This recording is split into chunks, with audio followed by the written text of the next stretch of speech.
You can get nice and close now without stepping up. Wow. You're beautiful. You too. Your vest doesn't look too tight. Not with your coat on. I'm trying to breathe. I just hope my pants don't fall down because there's no belt loop. Oh! Beautiful. Do you need suspenders? No, you're beautiful. Grandpa might have some. Tell him to bring an extra pair. He's got those Christmas ones. You're fogging up. I know it. I know. It's warm in here. Yeah. Sweating. Very nice.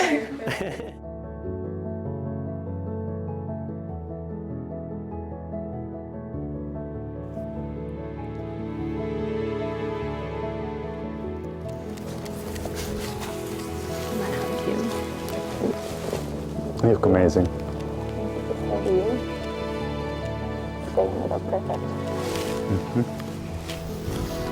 Don't tear up.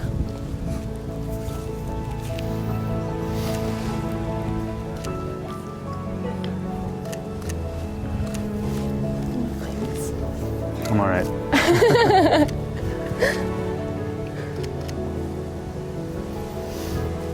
I like your dress. Thank you. I like your suit. Thanks. And this matches nice.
take each other's hands and to profess your vows to one another.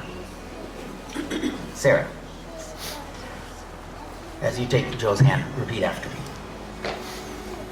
I, Sarah, take you, Joe, I, Sarah, take you, Joe, to be my husband, to be my husband, to have and to hold, to have and to hold, from this day forward, from this day forward, for better, for worse, for better, for worse, for richer, for poorer, for richer, for poorer, in sickness and in health, in sickness and in health, to love and to cherish, to love and to cherish, as long as we both shall live, as long as we both shall live.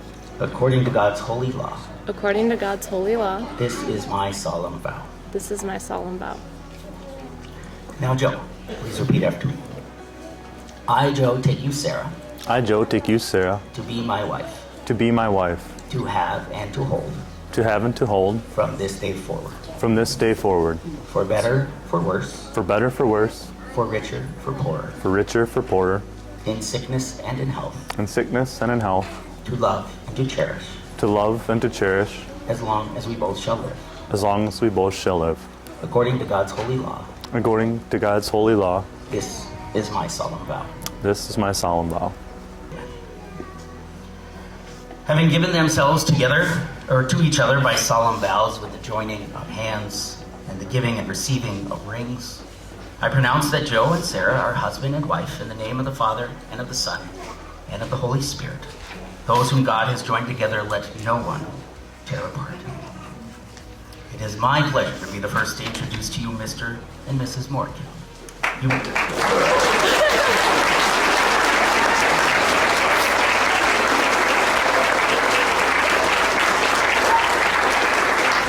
I invite you to enjoy your first kiss together.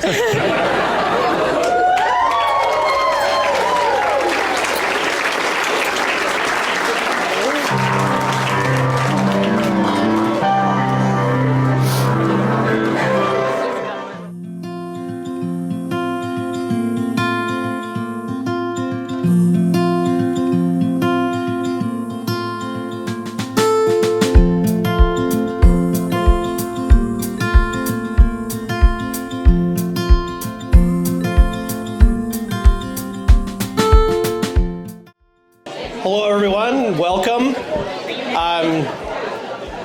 I am, if you haven't figured it out already, I'm Gordy. I'm Sarah's dad and Joe's new father-in-law.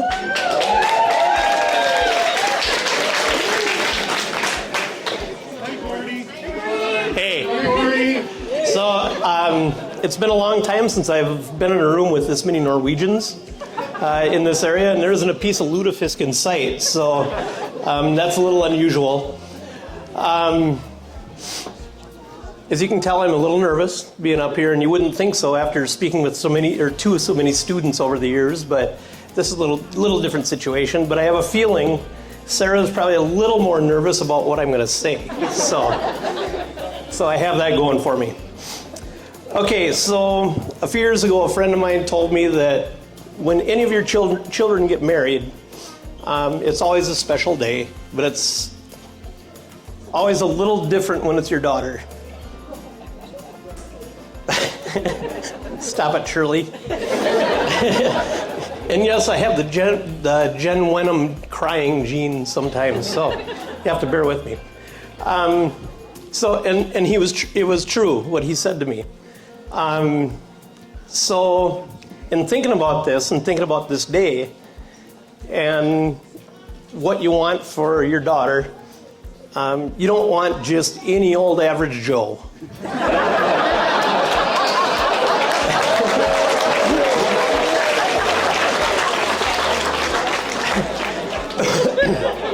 So for our Sarah, it had to be an above average Joe and an exceptional Joe.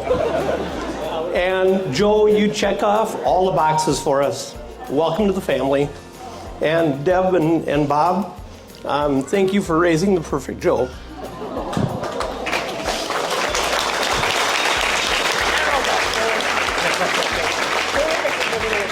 And yes, I have notes. So for those of you who have known Sarah for a long time, you know that as she was growing up, she was very athletic. And running in particular came very naturally to her. And it makes sense, because look at me. So, but when Sarah was in 3rd or 4th grade and Mitch was in probably 6th or 7th grade, Mitch and one of his friends were at our house and they had a stopwatch and they were timing each other as they were running around our house. And just to see who could clock the best time. Well, Sarah talked them into letting her run, and she beat both their times, both their best times, and they decided at that point it was time to quit. So it took all the fun out of it for them. And we always wondered if there would be a boy fast enough to catch Sarah. She always outran all the boys. And Joe, tell me, are you fast or did Sarah slow down and let you catch her?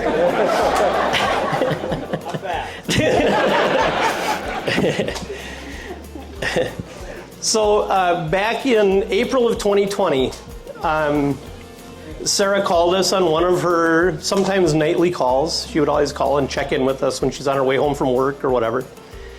And she informed us that she was dating somebody. And it turns out that she'd been dating him since January. But the kicker is, Grandpa Albert knew since January. And apparently, she was at his house and she had to leave. She had to get back to Rochester for something. And he goes, well, what, do you have a hot date? Well, she did. And she told him it was a guy from Spring Grove, but she swore him to secrecy. And he didn't even tell Grandma Shirley about it. So we found out then that Grandpa had already known. So we met Joe and fast forward a couple months. And we find out Albert took some cattle to the Lanesboro sales barn and meets Joe's dad and grandpa. And so now Albert meets his family before we do. So I guess it is true that parents are the last to know. So at this point, if you have a drink, I'd like to make a toast to Sarah and Joe. May you live a long, healthy, and happy life together. And if you ever find out you're expecting this little new Morgan, be sure to tell Grandpa Albert to let us know right away. All right, good evening. I'd like to start by saying thank you to everyone who helped us make this awesome day possible. Special thank you to the parents of the lovely couple, Gordy and Deb, and Bob and Deb. And yes, both the mothers of the newly hitched couple share the same name, Deborah Kay. Different spellings, but same nonetheless.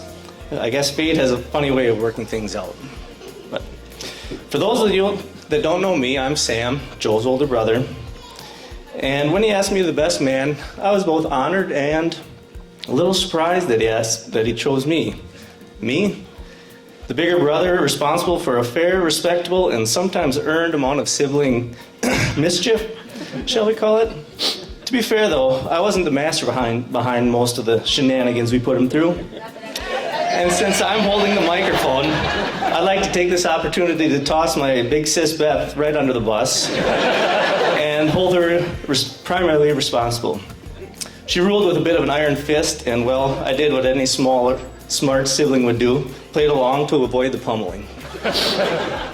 Now our lovely, innocent, and perhaps slightly gullible younger brother, Joseph, experienced a few situations at our hand.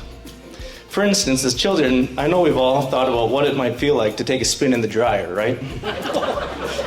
Now, as the older siblings, we certainly weren't going to try this without a test run. And this is where Joe comes in. We put him in the dryer, well, no heat cycle, of course. Tossed in some pillows for comfort and hit start. Now, lest anyone panics, no worries. It was an old school dryer you could turn on with the door open, so he could get oxygen at least. The space also served nicely to aid in the hearing of the less pleased screams from little Joseph after a few tumbles around. Say what you want, but we learned a valuable group lesson that day. Dryers may look fun, but apparently the ride is actually not.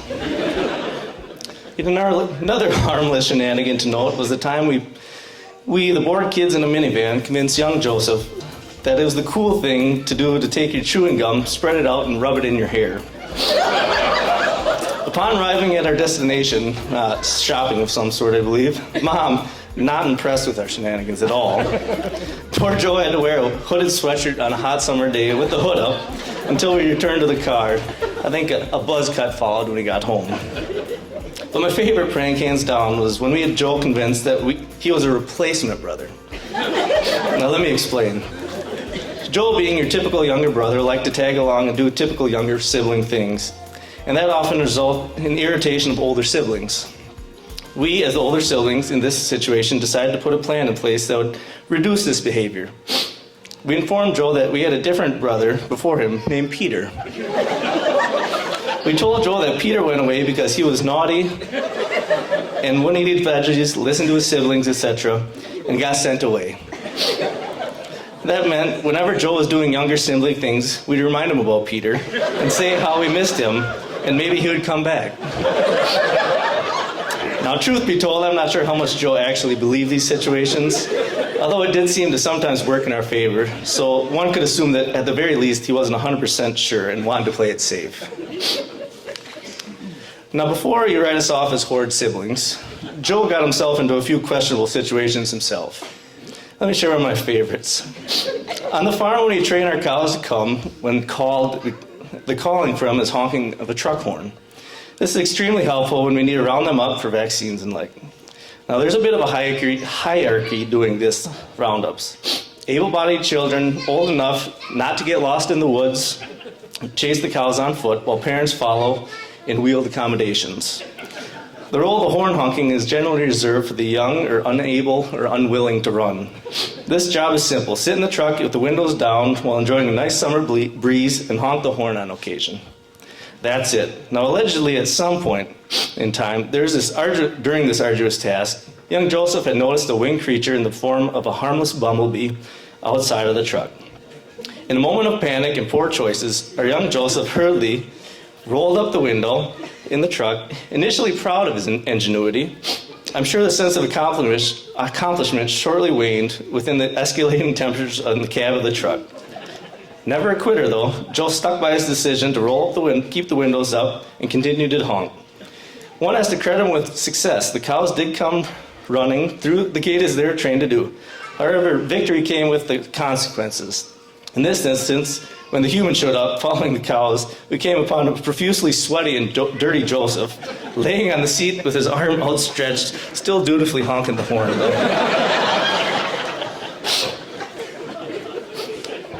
Now, overall, Joe has been a pretty easygoing person, sometimes to a fault. Notoriously slow at eating. Many nights he'd still be eating with the rest of us finished and moved on to watch TV, play games, or whatever. And Joe often called out, "Hey guys, what you doing?" from a seat in the kitchen. Now you can understand then why I was a bit concerned when I saw the itinerary only blocked off 30 minutes for eating tonight. I think shouting for updates from the table at your own wedding would be frowned upon. Growing up with Joe, even though I'm 5 years older than him, we spent a lot of time together. For one, we had bunk beds and shared a room for about 10 years. As a result of this, I'm much more knowledgeable in both Pokemon and Legos thanks to the bedtime ramblings of a younger brother. We also spent time together in the summers with all of us playing ball together or working with our animals for the county fair. Joe could always be found tagging along.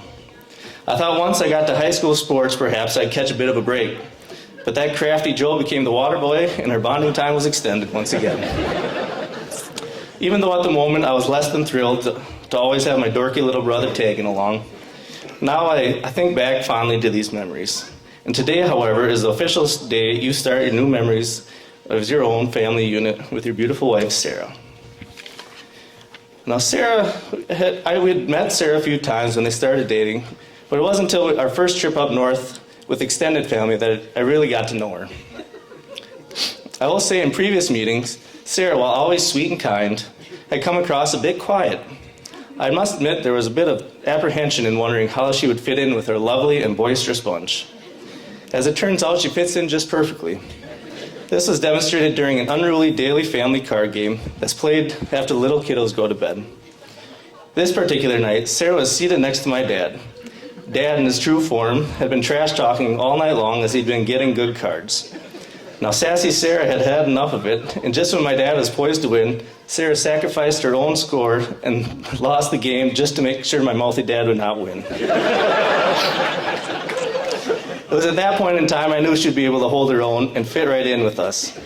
It was touch and go with the little ones for a bit, as one of the nieces originally referred to Sarah as the cranky girl with long hair. We're still not sure where that came from, by the way. But they all warmed up to her quickly. Now, Sarah and Joe both share a dry, sarcastic sense of humor, and it's also clearly evident how much they both value family. Sarah always willing to play house with the nieces and braid hair on squirmy toddlers. Joe always making a point to spend time with Braxton as they share a love of Minecraft and Legos. They both make it a point to make family feel special. And that's what makes both of you so special to me, and I could not be happier for you too as you begin this journey. I wish you nothing but the best. Let's raise our glasses to Joe and Sarah. Here's to a lifetime of love and happiness. Okay, so I think we can all agree, it's pretty apparent that I'm living up to like a speech from Sarah's dad, Gordy, which was amazing. And also the best man, Sam, who also did an amazing job. So like, this is a lot, right? But really there's so much to say about me and Sarah as a friendship and also this couple that all of us are standing in front of. So if you don't know me, I'm the maid of honor, and I have been friends with Sarah since we went to Iowa State in 2010. So it's been 12 plus years, which, you know, that's like a good amount of time.